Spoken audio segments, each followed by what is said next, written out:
Galera do primeiro ano, bom dia para vocês. Bem-vindo nesse videozinho, tá? Nós estamos lá na página de número 58 e vamos falar de equações exponenciais, tá bom? A datação do carbono 14 é uma técnica que consiste em determinar com exatidão a idade de fósseis. Foi o químico Willard Libby que desenvolveu essa técnica, recebendo por isso o Prêmio Nobel de Química, em 1960. O carbono 14 acumula-se durante a vida da planta ou do ser vivo e decai a partir da sua morte. Assim, a sua datação é basicamente uma medição da quantidade remanescente desse elemento na constituição do fóssil. Essa medição aponta o quanto desse elemento foi perdido durante o período que se fossilizou.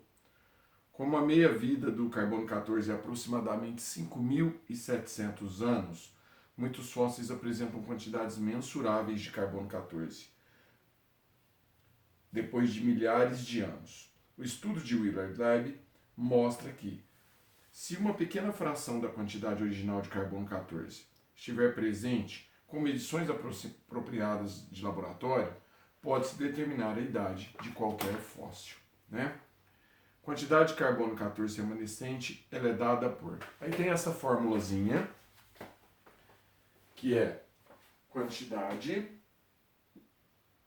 em função do tempo é igual a quantidade inicial de carbono 14 vezes meio elevado a T sobre 5.700. Bom, primeira observação que eu queria fazer para vocês, tá? Já devo ter comentado isso, se não comentei, então vou falar agora. Todo exercício que envolve meia-vida de elemento químico tem a fração meio ou tem 0,5, número decimal, tá bom? Apareceu numa equação exponencial meio, 0,5, elevado a alguém, é exercício que envolve meia-vida.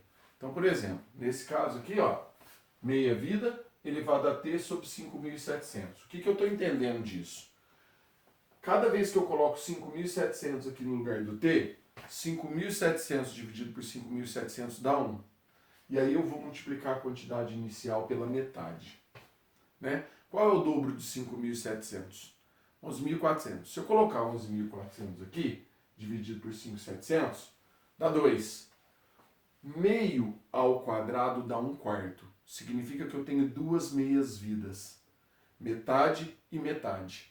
Multiplicar 2 vezes por meio, ou seja, multiplicar por 1/4. Então eu já tenho dois tempos, dois períodos de meia-vida que caminharam, tá certo? E assim sucessivamente, tá bom? Então o fato de ter uma fração aqui não indica uma raiz, não é que está indicando uma raiz. Indica que o número que eu vou substituir no lugar do t, eu vou dividir por 5.700 e aí sim eu vou elevar a potência, né?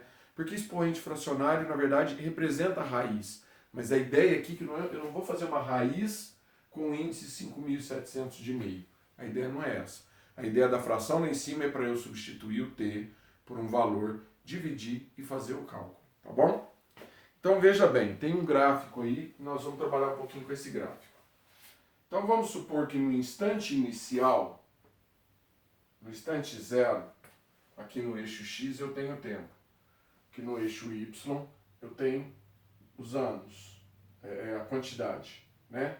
Quantidade de carbono 14. Vamos supor que no instante zero eu tenho aqui Q0. No instante inicial, no tempo zero, eu tenho a quantidade inicial, né? Quando passou 5.700 anos, essa quantidade inicial, ela cai para metade. Vou fazer uma ligação aqui, ó.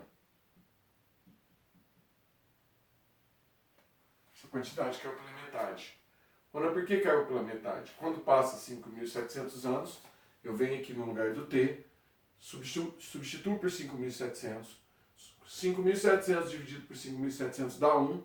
E aí eu vou ter Q0 vezes meio. Q0 vezes meio está aqui. Se passar mais 5.700 anos, ou seja, né?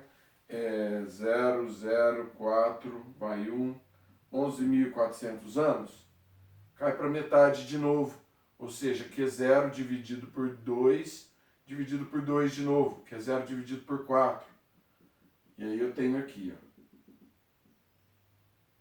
Se passar mais 5.700 anos, ou seja, 3 vezes essa quantidade, 0, 0, 3, 7, 21, bom, 3, 3, 5, 15, 2, 17, 17.100 anos, aí é Q0 dividido por 8, que vai estar aqui, ó. E esse gráfico, ele é uma curva. Se você for acompanhando ele, ó, ele vai fazendo uma curva e vai se aproximando cada vez mais de zero. Porém, ele não encosta no eixo X. Ele não vai encostar nesse eixo X, tá? Então a ideia desse gráfico é exatamente essa. É uma curva que não encosta no eixo X. Então eu tenho lá quantidade em função do tempo igual a quantidade inicial vezes meio elevado a t sobre 5.700. Todas as fórmulas são iguais a essas? Não, elas têm variação. O que você tem que perceber? Apareceu a fração meio, é exercício de meia-vida. Tá joia? Bom, vamos lá, vamos continuando.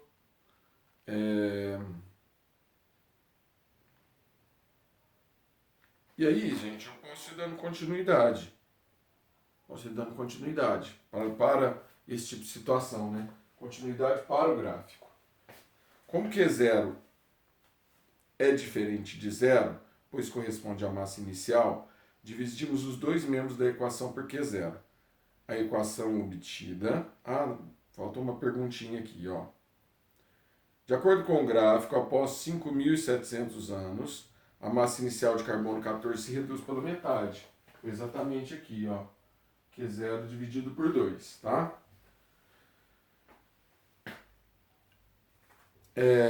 E após 11.400 anos, a quarta parte. Então, com 11.400, olha lá, ó, Q0 dividido por 4, ou seja, a quarta parte.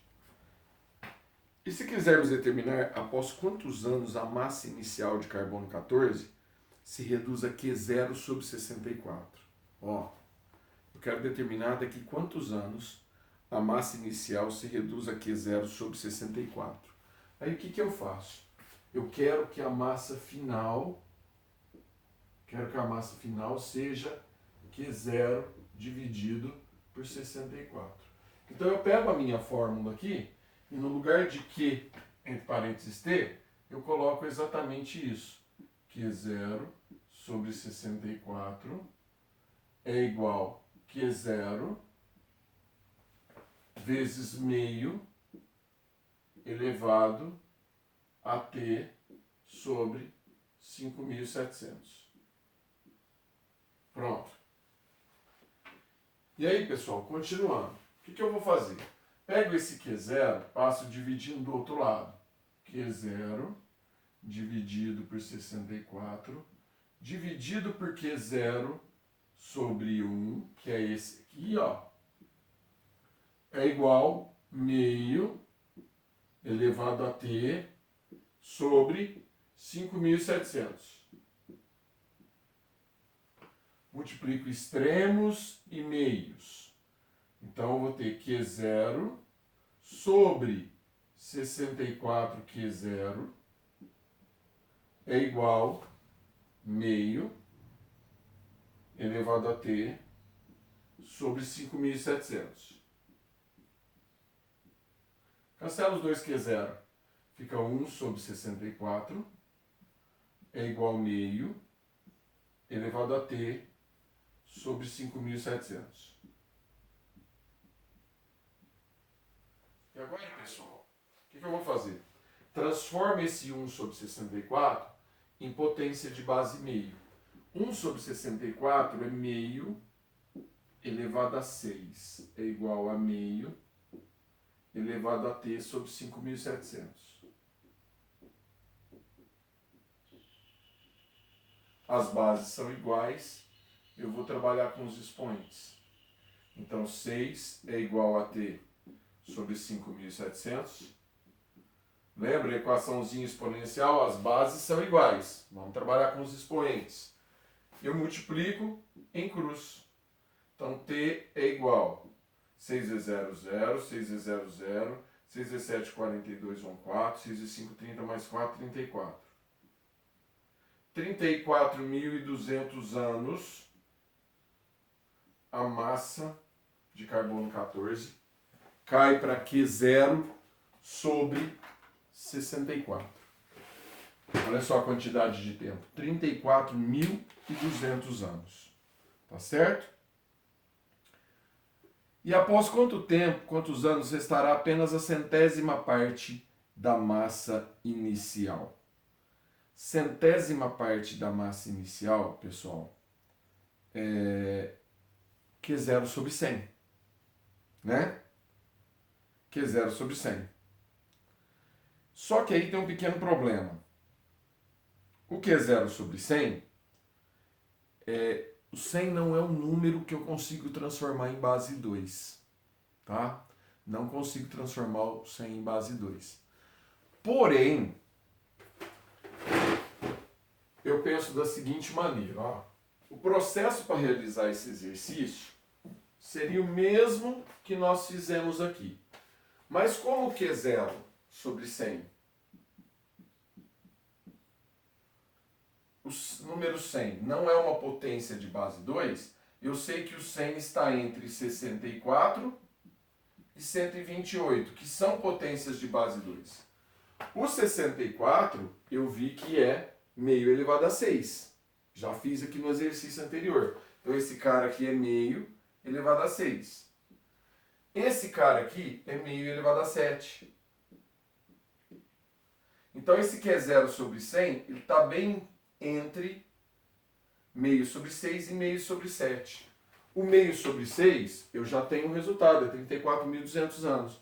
Vou calcular o meio sobre 7. Então, olha lá, ó, meio sobre 7, não, meio elevado a 7 é igual a meio elevado a t sobre 5.700.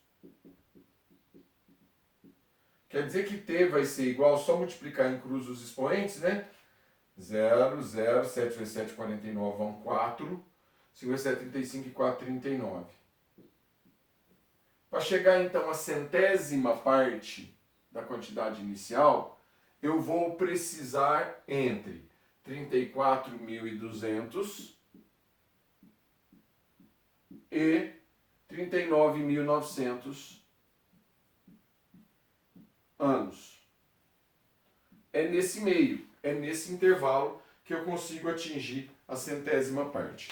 Então não é porque o exercício não dá a fatoração, não dá a simplificação, a transformação em base 2, que eu não consigo fazer. Consigo sim. Aí eu acho um intervalo, né? Porque o Q0 sobre 100 eu não ia conseguir transformar o 100 em base 2. Mas eu sei que Q0 sobre 100, ele está entre Q0 sobre 64 e Q0 sobre 128. E o 64 e o 128 eu consigo transformar em base 2. E aí a minha resposta foi um intervalinho. Ó, entre esses dois períodos aqui, ó, entre esses dois tempos aqui, que eu vou conseguir atingir a 100ª parte da quantidade inicial. Tá bom? Espero que vocês tenham entendido aí direitinho o exercício. Vamos agora para a página 60. Na página 60 tem uma série de equações exponenciais para a gente resolver. E eu vou fazer o passo a passo de cada uma delas, porque depois lá na página 61 tem um punhado lá para a gente fazer. Então vamos começar aí pela letra A. Na próxima unidade, quando estudarmos os logaritmos, poderemos calcular o valor de t com precisão. Toda equação que apresenta incógnita no expoente é chamada de equação exponencial. Por que isso aqui é chamado de uma equação exponencial? Porque a letra t, a incógnita, ela está no expoente. Por isso que é uma equação exponencial. Tá? Observe alguns exemplos de equações exponenciais. 3 elevado a x igual a 81. A letra está no expoente. 8 elevado a 5x menos 1 igual a 32. A letra está no expoente. Então são equações exponenciais. Vou resolver agora esses dois primeiros pontinhos nesse primeiro videozinho, tá bom? E depois eu vou fazer um outro vídeo resolvendo os outros dois que são um pouco mais complexos. Tá certo? Vamos lá então.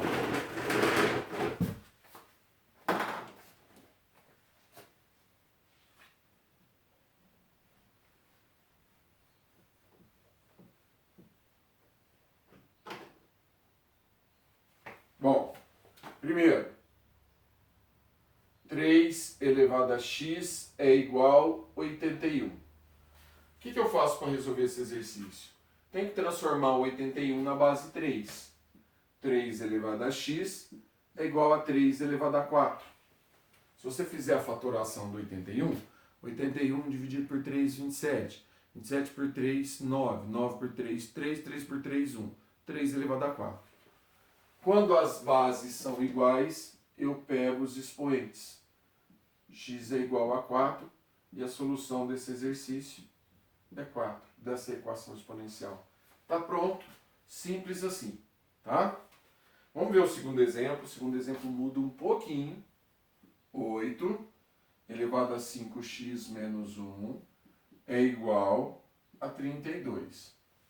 Bom, vou transformar os dois números na base 2, tá? Eu não consigo transformar o 32 em base 8, mas eu consigo transformar o 8 na base 2 e o 32 também na base 2. Então, nesse caso, vou ter que mexer nas duas bases. 8 é 2 ao cubo, entre parênteses, elevado a 5x menos 1. E o 32 é 2 elevado à quinta potência. Na dúvida, Ronaldo, como é que você sabe que 32 é 2 elevado à quinta? Faz a fatoração. 32 por 2, 16, por 2, 8, por 2, 4, por 2, 2 e por 2, 1. Tá? 2 elevado a 5. Aqui eu vou multiplicar os expoentes. 3 vezes 5, 15x. 3 vezes menos 1, menos 3. Igual 2 elevado a 5. Bases iguais, pego os expoentes. 15x menos 3 é igual a 5. 15x é igual a 5 mais 3. 15x é igual a 8. X é igual a 8, 15avos. Essa é a minha solução para esse segundo pontinho, tá? 8 15avos. E finalizei o exercício. Tá joia? Então, desses modelos aqui, ó, desses dois modelos, primeiro pontinho, segundo pontinho, são modelos mais simples.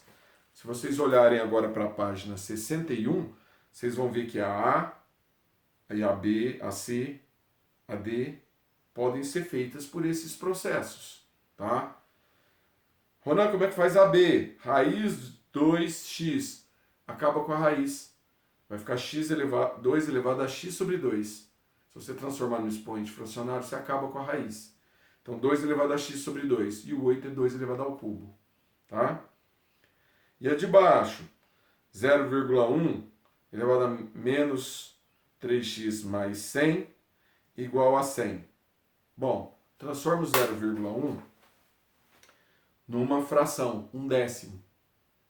1/10 você inverte e fica 10 elevado a menos 1, porque aí o 100 você consegue transformar em base 10, tá? Então 0,1 é 1/10 e 1/10 é 10 elevado a menos 1, tá certo? Esses são os processos nessas duas aí que são mais complexas um pouquinho. A mesma coisa a letra D. 7 elevado a 5 menos x igual a 1 sobre 343. 343 é 7 ao cubo. 7 ao cubo. Tá? Só que aí você inverte a fração. Aí vai ficar 7 elevado a menos 3. Então, 7 elevado a 5 menos x é igual a 7 elevado a menos 3. As bases são iguais, você pega os expoentes. Tá bom? Qualquer coisa, volta esse trechinho dessa explicação desses três, tá? Para vocês poderem fazer a B, a C e a D, que são do molde dessas duas que estão aqui. Tá certo? Vou finalizar esse videozinho agora, mas já vou gravar um outro videozinho com a resolução da C e da D, que é um pouquinho mais complexo, mas também é fácil, não é difícil não. Tá joia? Então vamos lá. Próximo videozinho daqui a pouco.